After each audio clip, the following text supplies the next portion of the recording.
بسم الله الرحمن الرحيم. الله أكبر.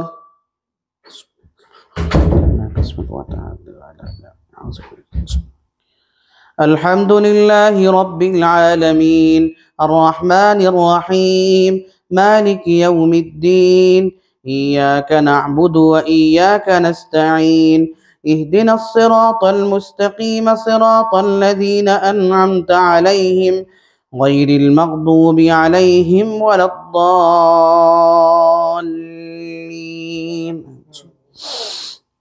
وما أبرئ نفسي إن النفس لأمارة بالسوء إلا ما رحم ربي إن ربي غفور رحيم. وقال الملك ائتوني به أستخلصه لنفسي فلما كلمه قال إنك اليوم لدينا مكين أمين. قال اجعلني على خزائن الأرض إني حفيظ عليم. وكذلك مكنا ليوسف في الأرض يتبوأ منها حيث يشاء نصيب برحمتنا من نشاء ولا نضيع أجر المحسنين ولأجر الآخرة خير للذين آمنوا وكانوا يتقون. وجاء إخوة يوسف فدخلوا عليه فعرفهم وهم له منكرون.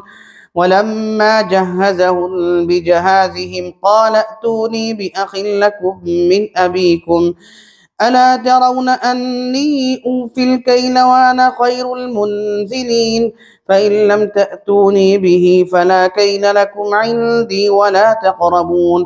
قالوا سنراود عنه أباه وإنا لفاعلون.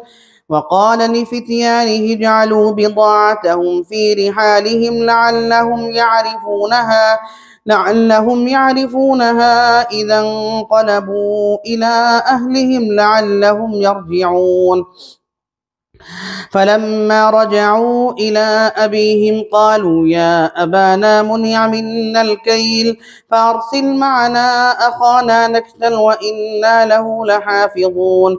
قال هل آمنكم عليه إلا كما أمنتكم على أخيه من قبل فالله خير حافظا وهو أرحم الراحمين. ولما فتحوا متاعهم وجدوا بضاعتهم ردت إليهم قالوا يا أبانا ما نبغي هذه بضاعتنا ردت إلينا ونمير أهلنا ونحفظ أخانا ونزداد كيل بعير ذلك كيل يسير. قال لن أرسله معكم حتى تؤتون موثقا من الله لتأتونني به إلا أن يحاط بكم فلما آتوه موثقهم قال الله على ما نقول وكيل. وقال يا بني لا تدخلوا من باب واحد وادخلوا من أبواب متفرقة وما أغني عنكم من الله من شيء إن الحكم إلا لله عليه توكلت وعليه فليتوكل المتوكلون. ولما دخلوا من حيث أمرهم أبوهم ما كان يغني عنهم من الله من شيء إلا حاجة في نفس يعقوب قضاها وإنه لذو علم لما علمناه ولكن أكثر الناس لا يعلمون. ولما دخلوا على يوسف آوى إليه أخاه قال إني أنا أخوك فلا تبتئس بما كانوا يعملون. فلما جهزهم بجهازهم جعل السقاية في رحل أخيه ثم أذن مؤذن أيتها العير إنكم لسارقون. قالوا وأقبلوا عليهم ماذا تفقدون قالوا نفقد سواع الملك ولمن جاء به حمل بعير وأنا به زعيم. قالوا تالله لقد علمتم ما جئنا لنفسد في الأرض وما كنا سارقين. قالوا فما جزاؤه إن كنتم كاذبين. قالوا جزاؤه من وجد في رحله فهو جزاؤه كذلك نجزي الظالمين. فبدأ بأوعيتهم قبل وعاء أخيه ثم استخرجها من وعاء أخيه كذلك كدنا ليوسف ما كان ليأخذ أخاه في دين الملك إلا أن يشاء الله نرفع درجات من نشاء وفوق كل ذي علم عليم. قالوا إن يسرق فقد سرقا قل له من قبل فأسرها يوسف في نفسه ولم يبدها لهم قال أنتم شر مكانا والله أعلم بما تصفون.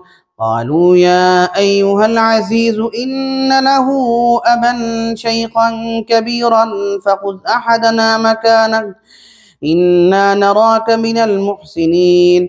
قال معاذ الله أن نأخذ إلا من وجدنا متاعنا عنده إنا إذا لظالمون.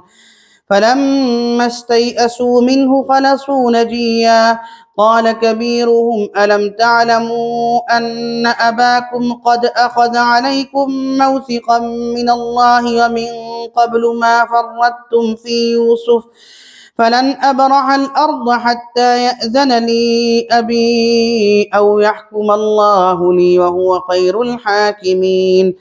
ارجعوا إلى أبيكم فقولوا يا أبانا إن ابنك سرق وما شهدنا إلا بما علمنا وما كنا للغيب حافظين. واسأل القرية التي كنا فيها والعير التي أقبلنا فيها وإنا لصادقون. قال بل سولت لكم أنفسكم أمرا فصبر جميل عسى الله أن يأتيني بهم جميعا إنه هو العليم الحكيم. وتولى عنهم وقال يا أسفا على يوسف وابيضت عيناه من الحزن فهو كظيم. قالوا تالله تفتأ تذكر يوسف حتى تكون حرضا أو تكون من الهالكين. قال إنما أشكو بثي وحزني إلى الله وأعلم من الله ما لا تعلمون.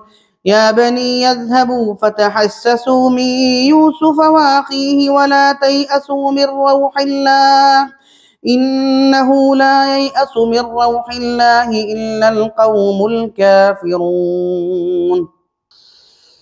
فلما دخلوا عليه قالوا يا أيها العزيز مسنا وأهلنا الضر وجئنا ببضاعة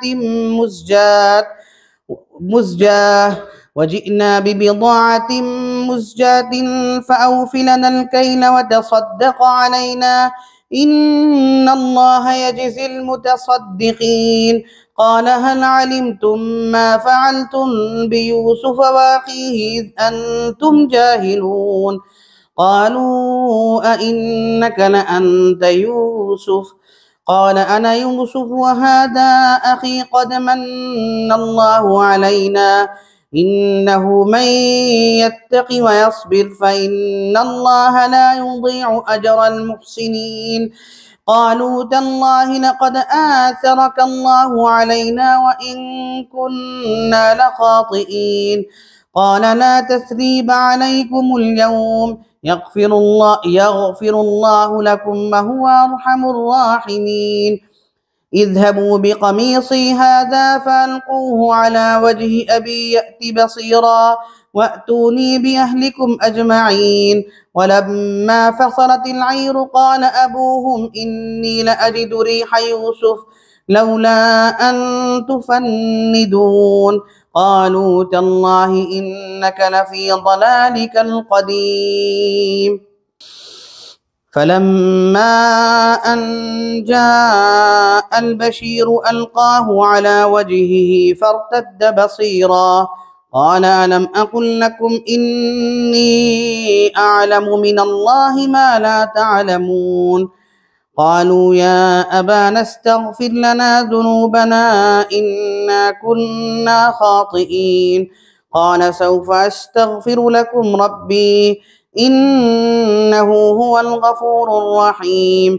فلما دخلوا على يوسف آوى إليه أبويه وقال ادخلوا مصر إن شاء الله آمنين.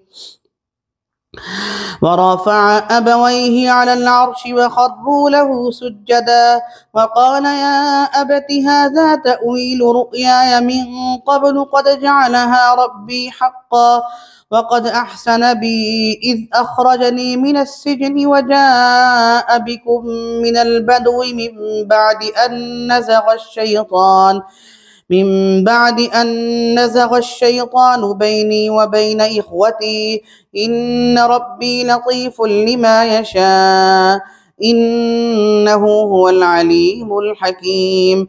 رب قد آتيتني من الملك وعلمتني من تأويل الأحاديث فاطر السماوات والأرض أنت وليي في الدنيا والآخرة توفني مسلما وألحقني بالصالحين. ذلك من أنباء الغيب نوحيه إليك وما كنت لديهم إذ أجمعوا أمرهم وهم يمكرون وما أكثر الناس ولو حرصت بمؤمنين وما تسألهم عليه من أجر إن هو إلا ذكر للعالمين. وكأي من آية في السماوات والأرض يمرون عليها وهم عنها معرضون وما يؤمن أكثرهم بالله إلا وهم مشركون. أفأمنوا أن تأتيهم غاشية من عذاب الله أو تأتيهم الساعة بغتة وهم لا يشعرون. قل هذه سبيلي أدعو إلى الله على بصيرة أنا ومن اتبعني وسبحان الله وما أنا من المشركين. وما أرسلنا من قبلك إلا رجالا نوحي إليهم من أهل القرى أفلم يسيروا في الأرض فينظروا كيف كان عاقبة الذين من قبلهم ولدار الآخرة خير للذين اتقوا أفلا تعقلون. حتى إذا استيأس الرسل وظنوا أنهم قد كذبوا جاءهم نصرنا فنجي من نشاء ولا يرد بأسنا عن القوم المجرمين. لقد كان في قصصهم عبرة لأولي الألباب ما كان حديثا يفترى ولكن تصديق الذي بين يديه وتفصيل كل شيء وهدى ورحمة لقوم يؤمنون. ألف لام ميم را تلك آيات الكتاب والذي أنزل إليك من ربك الحق ولكن أكثر الناس لا يؤمنون. الله الذي رفع السماوات بغير عمد ترونها ثم استوى على العرش وسخر الشمس والقمر كل يجري لأجل مسمى. الله الذي رفع السماوات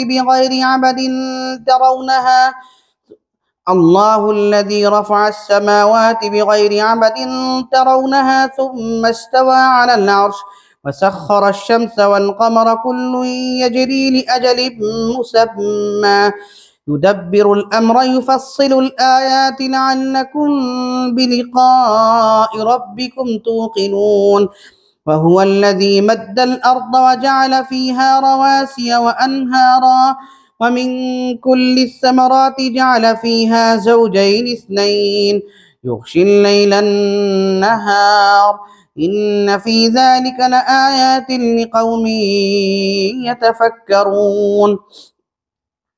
وفي الأرض قطع متجاورات وجنات من أعناب والزرع ونخيل صنوان وغير صنوان يسقى بماء واحد ونفضل بعضها على بعض في الأكل إن في ذلك لآيات لقوم يعقلون وإن تعجب فعجب قولهم أإذا كنا ترابا أإنا لفي خلق جديد أولئك الذين كفروا بربهم وأولئك الأغلال في أعناقهم وأولئك أصحاب النار هم فيها خالدون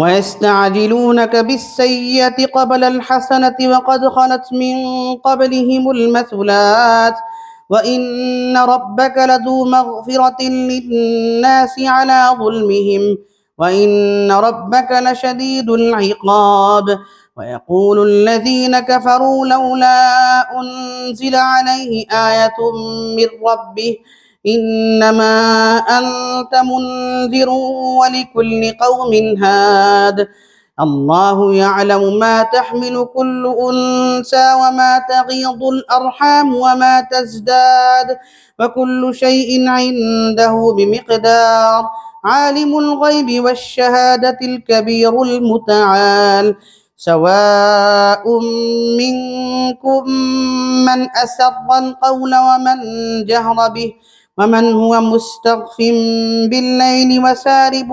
بالنهار له معقبات من بين يديه ومن خلفه يحفظونه من أمر الله إن الله لا يغير ما بقوم حتى يغيروا ما بأنفسهم وإذا أراد الله بقوم سوءا فلا مرد له وما لهم من دونه من وال الله يعلم ما تحمل كل أنثى هو الذي يريكم البرق خوفا وطمعا وينشئ السحاب الثقال ويسبح الرعد بحمده والملائكة من خيفته ويرسل الصواعق فيصيب بها من يشاء وهم يجادلون في الله وهو شديد المحال له دعوة الحق والذين يدعون من دونه لا يستجيبون لهم بشيء إلا كباسط كفيه إلى الماء ليبلغ فاه وما هو ببالغه وما دعاء الكافرين إلا في ضلال ولله يسجد من في السماوات والأرض طوعا وكرها وظلالهم بالغدو والآصال الله أكبر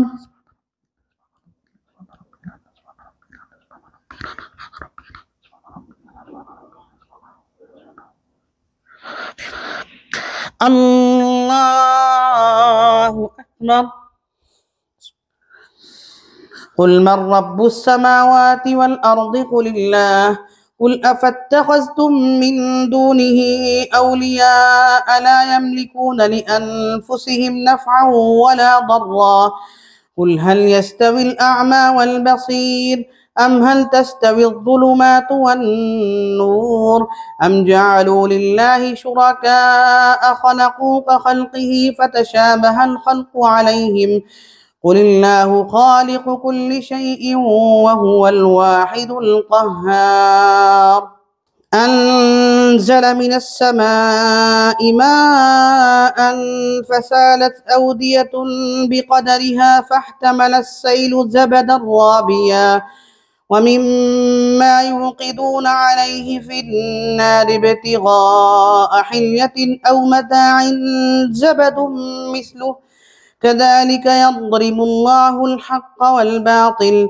فأما الزبد فيذهب جفاء وأما ما ينفع الناس فيمكث في الأرض كذلك يضرب الله الأمثال للذين استجابوا لربهم الحسنى والذين لم يستجيبوا له لو أن لهم ما في الأرض جميعا ومثله معه لافتدوا به أولئك لهم سوء الحساب ومأواهم جهنم وبئس المهاد.